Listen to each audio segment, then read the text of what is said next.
Muy buenos días, tardes o noches a todos quienes se hallen del otro lado de esta transmisión en el lugar y horario en que estén. Esta es una nueva entrega de Comentarios de lo Real, corresponde a la semana que terminó el domingo 31 de enero de este año 2021.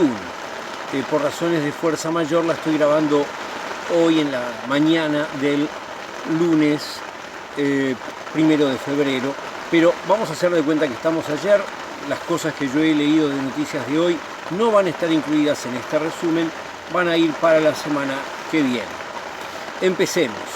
Al gobierno no le importa tu salud, en el fondo no le interesan las ganancias de sus amigos.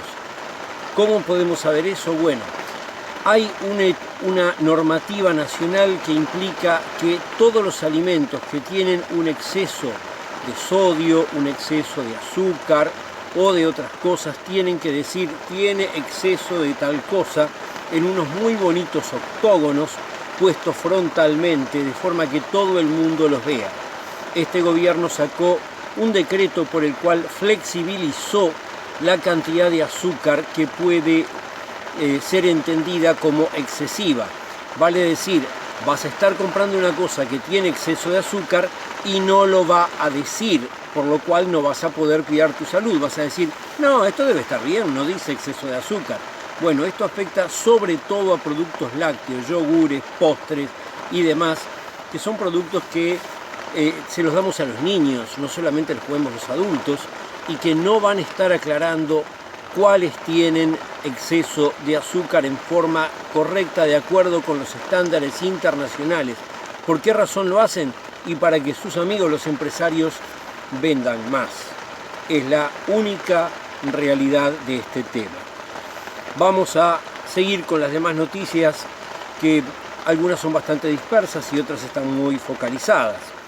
Tenemos por un lado que la gente de Un Solo Uruguay, aquel movimiento que intentaba remedar el movimiento del campo en Argentina, bueno, ellos ahora le están pegando al gobierno, dicen que perdió el gobierno la oportunidad de disminuir la cantidad de organismos burocráticos y que cuando redujeron los sueldos de cargos de gobierno solamente lo hicieron por un par de meses. Bueno, lo primero es que esta gente no entendió, acá no hubo reducción de sueldos de los cargos de gobierno.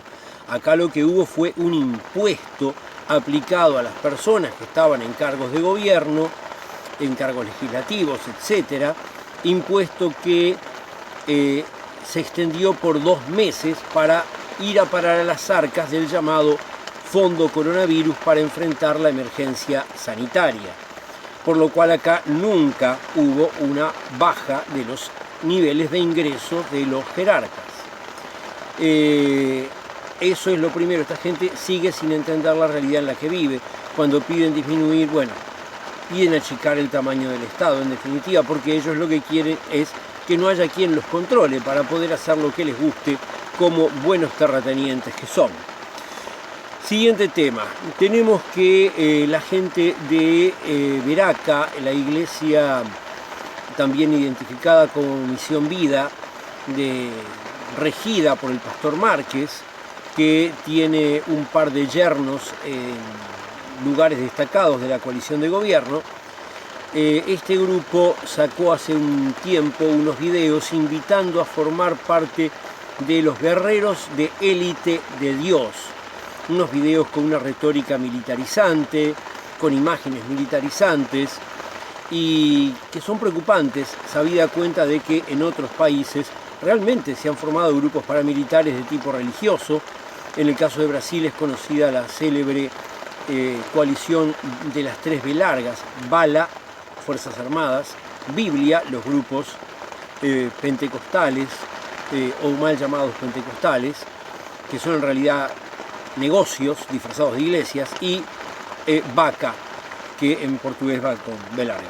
Bueno, los terratenientes. Bueno, acá ellos han estado unidos a la coalición y ahora agarraron viento en la camiseta y salieron a propagandear unos campamentos para ser guerreros de élite para Dios. Ante esto, teniendo en cuenta que en las redes hubo bastante conmoción con este asunto, la gente de la 1001, dentro del Frente Amplio, pidieron informes para averiguar si acá hay realmente un campamento paramilitar en marcha. La gente de Veraca ha contestado en términos religiosos, que son, sabemos, bastante vagos y metafóricos, hablan de que las armas son la Biblia y el amor y bla bla bla, pero eso va en contra de lo que dicen los videos que mostraron, por lo cual es bastante razonable esperar a ver qué es lo que dicen, si están metiendo violín en bolsa, y también estar atentos a lo que pueda pasar más adelante. Lo que sí cierra, como querría la gente de Un Solo Uruguay, son 3 consulados en Brasil y 2 en Estados Unidos. Yo no estoy seguro si es bueno o malo que cierren. Indudablemente vivimos en otra época en la cual muchas de las funciones de los consulados y de las embajadas incluso podrían ser resueltas mediante formas de contacto electrónico. Hay cosas, sin embargo, que no pueden ser resueltas de esa manera. Yo ignoro, reitero, si estos cierres son razonables o no.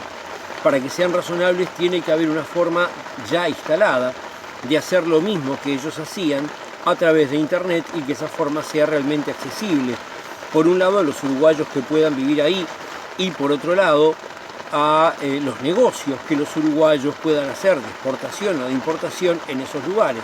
Esas son las dos funciones de los consulados: por un lado la función comercial tradicional, y segundo la función de atención a los uruguayos que viven en otros sitios. Muy bien, tenemos por otro lado que hubo una idea de que para el cargo de presidente de la Corte Electoral se proponga el nombre de Ignacio Suaznavar, sociólogo, que estaba al frente de una encuestadora. Aparentemente existe acuerdo entre la gente de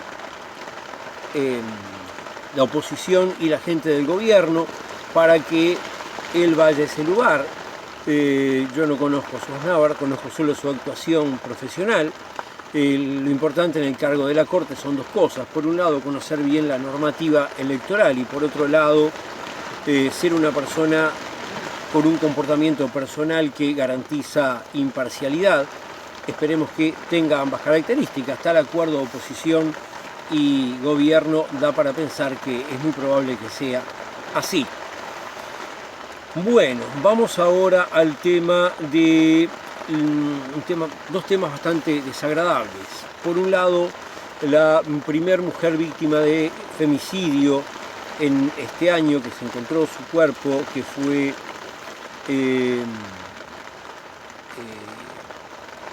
Carolina Escuder. Su cráneo fue robado de la morgue y apareció después tirado en un lugar de reciclaje de basura. Este acto, que es bastante repugnante, puede tener muchas intenciones, desde molestar a la familia, entorpecer la investigación, estropeando pruebas científicas que se podían encontrar, molestar a los colectivos feministas. Yo no sé cuál es la razón, espero que se investigue, porque es una situación horrible, y espero que se investigue. Como también espero que se investigue otra situación horrible. Se reveló que en el Instituto Nacional del Adolescente y el INAU, del departamento de 33, han habido casos comprobados de narcotráfico y explotación sexual de menores. Esto es atroz. El INAU es el lugar del Estado al cual se destina la tutela de jóvenes, niños y adolescentes, algunos por causa de orfandad, otros por causa de haber cometido delitos. Esos son menos que los que se ocupa el INAU por abandono, orfandad o similar. Pero en cualquiera de los 2 grupos que sea, esto es horrible. Acá es como si el Estado fuese el padre. Si todos nosotros fuésemos a través del Estado los padres de estos jóvenes, y en vez de cuidarlos, abusamos y los destruimos. Esto no tienen que hallarse culpables y tienen que ser castigados con máxima dureza, dentro de la ley, por supuesto. Por otro lado, hablando de gente que no le gusta la dureza y se ve que no le gusta la ley, tenemos que existe en este momento una propuesta de argentinos que tienen propiedades en Uruguay y permiso de residencia, por lo tanto, que dicen, como no pudimos ir, queremos que no nos cobren ni la contribución inmobiliaria ni los otros impuestos que tienen que ver con la propiedad. O sea, están de vivos. Lo peor del caso es que puede ser que este gobierno, que es amigo de los ricos y poderosos, quiera darles el gusto. Esperemos que eso no sea de esa manera, esperemos que no ocurra. Hablando de argentinos que no han podido venir, bueno, turismo y todo eso, seguimos con un turismo de fin de semana que genera poca ocupación y bajo consumo, y a pesar de que algunos órganos de prensa ponen titulares como qué bien que está el turismo de fin de semana, y hay autoridades que dicen no, esto está marchando según lo que se esperaba, lo cierto es que el turismo como actividad económica relevante que aportaba un buen pedazo del Producto Bruto Interno de Uruguay solamente es el turismo de extranjeros, de los cruceros, de los argentinos, de los brasileños que venían en gran cantidad al Uruguay en enero y en febrero, principalmente en enero, que ya terminó, a gastar dinero. Esos no hay, no va a haber este año, tal vez no haya el año que viene, tal vez no vuelva nunca, tal vez sí, no lo sabemos, no tenemos la bola de cristal.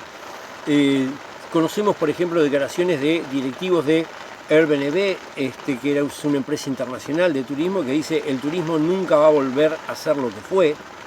Bueno, hay que pensar que hay que vivir sin el turismo, y si el turismo vuelve mejor, pero por ahora las perspectivas no son nada buenas. De todas maneras, el gobierno decidió flexibilizar la apertura de fronteras en el correr del mes de febrero, o sea que van a poder venir todos los uruguayos que están en el exterior y también los extranjeros con permiso de residencia. La gente de Buquebus tiene permiso para hacer 8 viajes, o sea, traer unas 8.000 personas. Hay una propuesta que está a estudio, que es que la gente que tuvo COVID pueda ingresar al país, porque bueno, se entiende que tiene algunos meses de inmunidad. Muy bien. Ahora vamos a hablar de la educación. Cuando uno agarra el titular de un diario y dice el Codicen va a destinar $500.000 de pesos a ampliar los locales educativos, sea por arreglo, sea por agregar contenedores, por alquilar salones de clubes, etcétera, para tener más aulas, para que los gurises no estén tan comprimidos ante la situación de pandemia, uno dice, qué bien, van a dedicar mucha plata. Bueno, vamos a convertirlo a dólares. El Codicen va a dedicar $12.000 a eso. $12.000 son menos de $1.000 por departamento. $12.000, si dividimos entre 3 millones de habitantes, no es nada. Tenemos que acostumbrarnos a pensar en una cosa: los montos para la gestión de un país son mucho más grandes. Cuando nosotros pensamos, todo lo que yo haría con $13.000, podría pagar estas cuentas, podría comprar aquellas cosas, podría arreglar mi casa, o incluso una casa muy modesta, precaria, la podés llegar a hacer con esa plata. Podés llegar a hacer cantidad de asuntos, resolver muchísimos problemas en tu vida personal. En el país $12.000 no son nada. El Codicen no está destinando nada. Salió con bombos y platillos el Observador a hablar del medio millón de pesos. Muy bien. Por otro lado, tenemos que primaria está permitiendo que cada escuela determine cómo va a ser su comienzo de clases, ante lo cual la consejera por el orden docente, que hoy, que ya es 1 de febrero, cesa.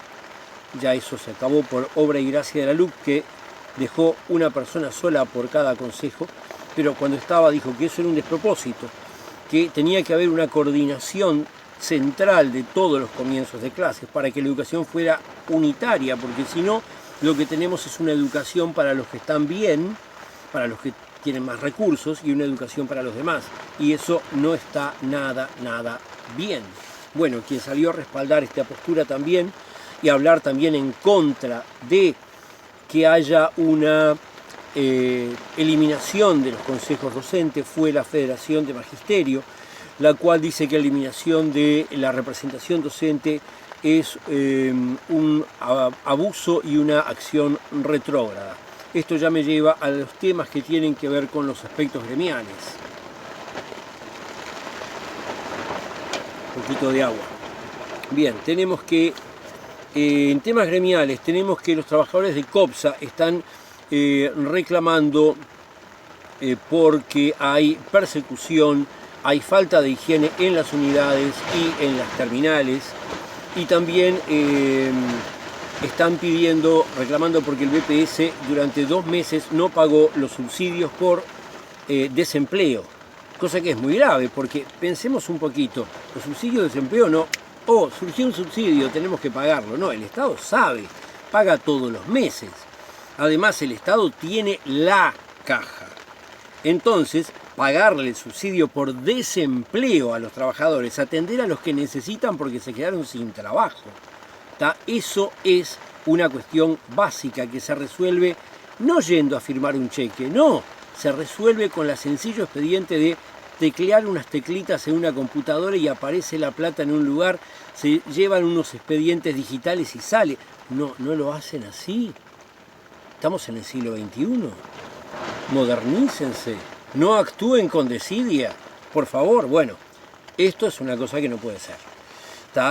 También cierra la pasiva de San José y deja trabajadores que están reclamando créditos laborales, que no están satisfechos, y los trabajadores en general de los interdepartamentales están pidiendo que se continúe en febrero con la norma que fija el aforo de las unidades en un 50%, cosa que parece muy razonable teniendo en cuenta la situación de emergencia sanitaria que se está viviendo.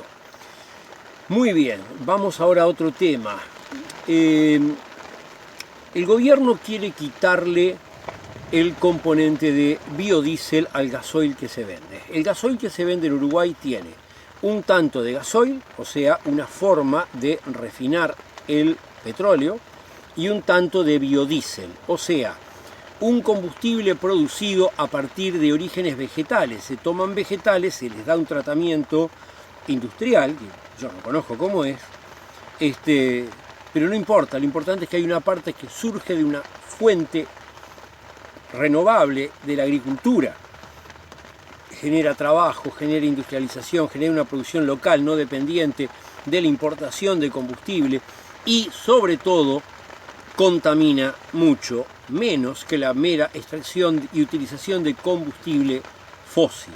Uruguay firmó los acuerdos de París, esos de los que tanto hablamos, no acá en este canal que tratamos solo lo referente a Uruguay, sino que tanto hablamos internacionalmente de que el expresidente norteamericano Trump se había bajado y el actual Biden volvió a integrar acuerdos que apuntan a no contaminar el ambiente para frenar el calentamiento global, que no afecta a un país, afecta a todos los países y como siempre lo pagan los que tienen menos recursos. Muy bien, Uruguay tiene compromisos en ese sentido de seguir aumentando la cantidad de biodiesel dentro del gasoil, pero el gobierno va para atrás porque quiere abaratar el precio del gasoil. Bueno, está muy bien querer abaratarle los costos a un sector productivo.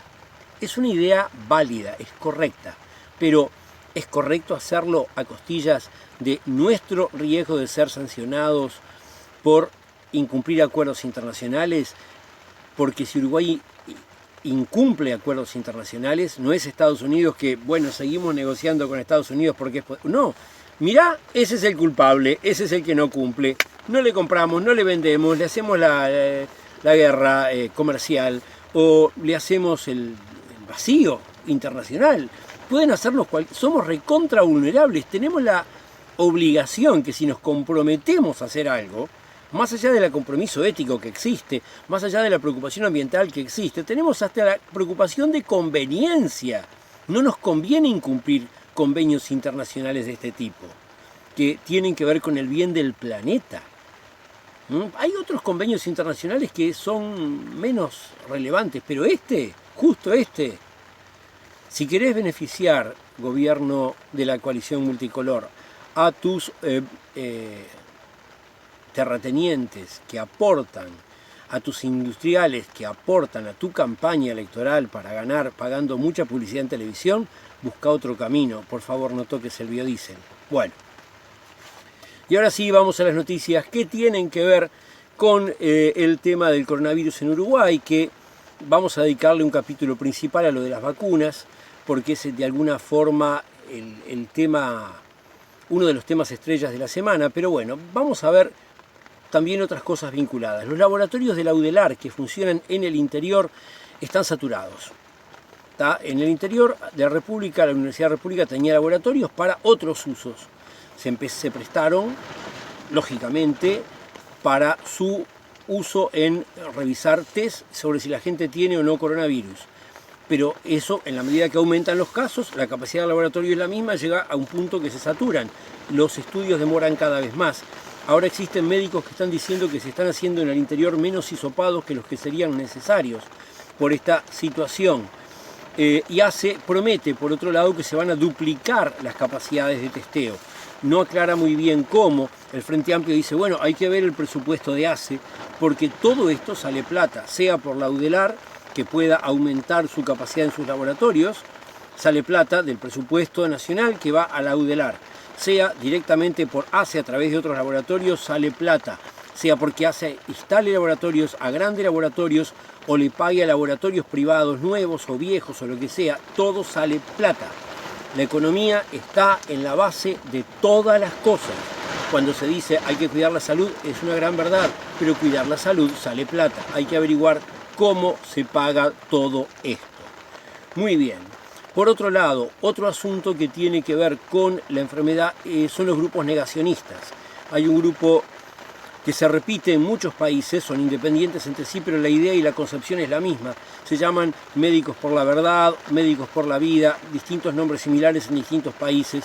Aparentemente el origen de todos estos movimientos se halla en Alemania, en el estado de Sajonia, donde electoralmente la extrema derecha, la derecha neonazi, tuvo mayoría. Estarían vinculados originalmente con esos grupos, y acá en Uruguay se presentó una denuncia en contra de Médicos por la Verdad, de algunos integrantes de Médicos por la Verdad, por parte de algunos que dicen que esta gente está haciendo un daño importante, desinformando a la gente, induciéndola al error, generando temor de cosas que son buenas prácticas. Y el Colegio Médico recibe esa denuncia. Vamos a ver cómo continúa la cosa. ¿Y esto por qué es preocupante? Es preocupante porque, entre otras cosas, una encuesta mostró que hay un 44% de la población que no se quiere vacunar. A ver, vamos a dividir.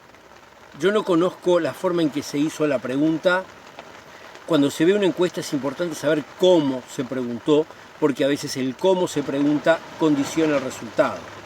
Tampoco tengo si es una respuesta de 44 de no, jamás me voy a vacunar contra el coronavirus, o es no me voy a vacunar con esta vacuna, o no me voy a vacunar si no es con tal otra, etc. No tengo un detalle, pero en cualquier caso, un 44 que manifiesta no vacunarse en un país laico, en un país donde deberíamos tener como horizonte colectivo el conocimiento científico, es realmente preocupante.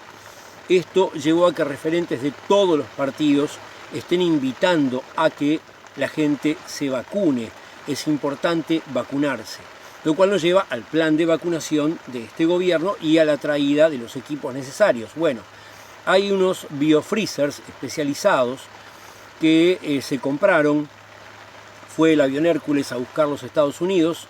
No sé si ya llegaron o si llegan en estos días.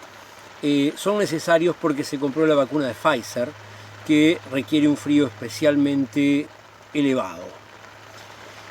Con otras vacunas más baratas no habría que haber gastado este dinero. Recuerden, es todo economía, en el fondo todo está basado en la economía.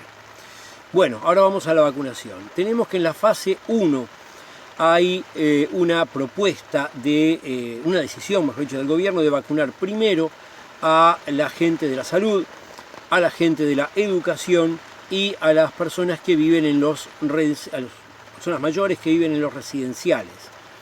No hay una aclaración si en las personas de los residenciales se va a tomar el cuidado que, por ejemplo, no se tuvo en Noruega, que hay algunas personas muy mayores que puede ser negativa para ellos la vacuna. No está aclarado, esperemos que sí. Hay reclamaciones de que también se le dé prioridad al Poder Judicial para evitar retrasos en eso. Yo creo que hay varios sectores que podrían considerarse que son prioritarios. La policía, que está expuesta permanentemente a una cantidad de cosas. Los bomberos, que bueno, son parte del personal del Ministerio del Interior, pero no específicamente policial. Yo afirmo que también los servicios de recolección de residuos deberían recibirlo, porque ¿vieron lo que es cuando hay una huelga en una ciudad como Montevideo y los residuos están ahí? Bueno, imagínense que eso ocurre, pero no porque hay una huelga, sino porque la mayoría del personal de servicios de recolección está enfermo. Bueno, no son tantas personas, yo creo que deberían estar dentro de los grupos que por sus consecuencias para la salud y porque por el COVID están tirando para atrás a atender los demás problemas de salud, deberían ser atendidos prioritariamente. Tenemos también que Montevideo salió de la zona roja, está en la zona naranja, cosa que es muy buena. Y por otro lado, se le ha pedido a cada departamento que vaya armando cómo sería su sistema de vacunación. En materia de cuál es el objetivo con todo esto, como dijimos siempre, mantener la curva baja para que no se saturen los servicios de salud. Vale decir que los CTIs no tengan demasiada gente. Bueno, en los CTIs al día viernes, estoy comparando siempre en los días viernes, habían 95 personas, una persona más que en el viernes anterior. Prácticamente no hay diferencia, hay un estancamiento del crecimiento ahí, eso es una buena noticia, posiblemente igual que la baja en Montevideo, tenga que ver con el desplazamiento de poblaciones hacia el interior, menos concentración por vacaciones y entonces el contagio aparece aumentando en otros lugares, baja en Montevideo, y por otro lado la gente más separada contagia menos gente y entonces se debe a eso. Pero también, hablando de CTIs, es necesario tener mayor cantidad de personal preparado. Aparentemente, los gremios médicos, la Facultad de Medicina, la Sociedad de Medicina Intensiva y ACE van a hacer unos cursos para preparar personal extra para los CTIs. Ahora me pregunto, ¿lo hacen recién ahora? Yo leí en algún momento como que se pensaba hacer cursos para personal para CTIs. No sé si se concretó o no, me encantaría pensar que sí. Esto se debería haber estado haciendo en forma constante desde que comenzó la pandemia. Es una de las primeras cosas que se debería haber hecho. Otro tema, hablando de vacunas, y antes de entrar en la gran novela de la vacuna china. Trascendió, porque lo dijo él, el embajador ruso fue a ver el gobierno, al presidente de la República, le ofreció la vacuna Sputnik y le ofreció incluso la posibilidad de producirla en Uruguay. Y él dice que es optimista, que eso va a salir. El gobierno dice que no, que por ahora no hay absolutamente nada. Hay mucha gente que en las redes sociales sale a decir, no quieren la vacuna rusa porque este gobierno no quiere la vacuna comunista. A ver, ubiquémonos. La Unión Soviética terminó en 1991. El gobierno ruso no es un gobierno comunista, ni siquiera es socialista. Es un gobierno nacionalista, con vínculos con organizaciones mafiosas, que apoya a una oligarquía y que hace uso de la iconografía del periodo soviético por su prestigio de éramos una potencia, una forma típica de los gobiernos nacionalistas con tintes fascistizantes. Eso es el gobierno ruso. No es un gobierno de izquierda y al margen de que uno puede en algún caso ver con simpatía que apoyen a Venezuela o algún otro país, no es un gobierno de izquierda. Claramente es un gobierno de derecha y por tanto enemigo de los intereses populares. Entonces, que el gobierno uruguayo, también antipopular, vaya en contra del gobierno ruso, no va por ahí. Ahora pensemos, ¿hay algún legislador en Uruguay que hizo una campaña con muchísimo dinero porque su suegro es un magnate ruso? Sí, se llama Juan Sartori. Su suegro es un magnate ruso detenido hace un tiempo en Europa, ignoro su estatus legal en este momento, por acusaciones diversas que tienen que ver con delitos en aquella parte del mundo, pero que tiene muchísimo dinero. Sartori también tiene muchísimo dinero, pero siempre queda la ventana de está usando dinero de su suegro ruso. Entonces, bueno, con todo eso, siendo que Sartori es un directo rival de los sectores del Partido Nacional del presidente, uno se pregunta cuál es la razón por la cual no quieren la vacuna rusa, si más bien no será para no beneficiar a Sartori, que hacía uno de sus ejes de campaña un sistema de salud que parecía disparatado, pero bueno, eso es otra discusión. Y ahora sí, vamos a la gran vacuna, a la gran novela de la vacuna Sinovac. ¿Existe, no existe? ¿Hubo una representación? ¿El gobierno lo engañaron, no lo engañaron? El día 25 de enero salió en El Observador publicado que el gobierno iba a traer en un principio 200.000 dosis de vacuna Pfizer, 200.000 dosis de vacuna Sinovac y vacunas suficientes para 100.000 personas a través de COVAX. No está bien aclarado en lo que yo leí 200 dosis si son 200 dosis totales o si son, como las vacunas llevan una dosis y después una segunda, si estas 200 significan 100.000 personas. Si es así, en el correr de marzo llegarían vacunas para 300.000 personas, máximo 500.000 en marzo. Después seguirá el proceso de vacunación. Muy bien. Eso lo publicó El Observador. Luego, La Diaria publicó el 28. No digo que sean los únicos que lo hayan publicado. Yo estoy diciendo de dónde estoy tomando yo los datos para que se vea que no invento nada. El 28 dijo que los representantes de Sinovac para América Latina, que es el Instituto Butantan, que está en Brasil, niega que el Instituto Butantan haya participado en ningún acuerdo con el gobierno uruguayo. Y el gobierno dice que ellos firmaron con un representante autorizado. Bien. El día 29, de nuevo, La Diaria dice que el Frente Amplio le reclama al gobierno que diga con quién firmaron.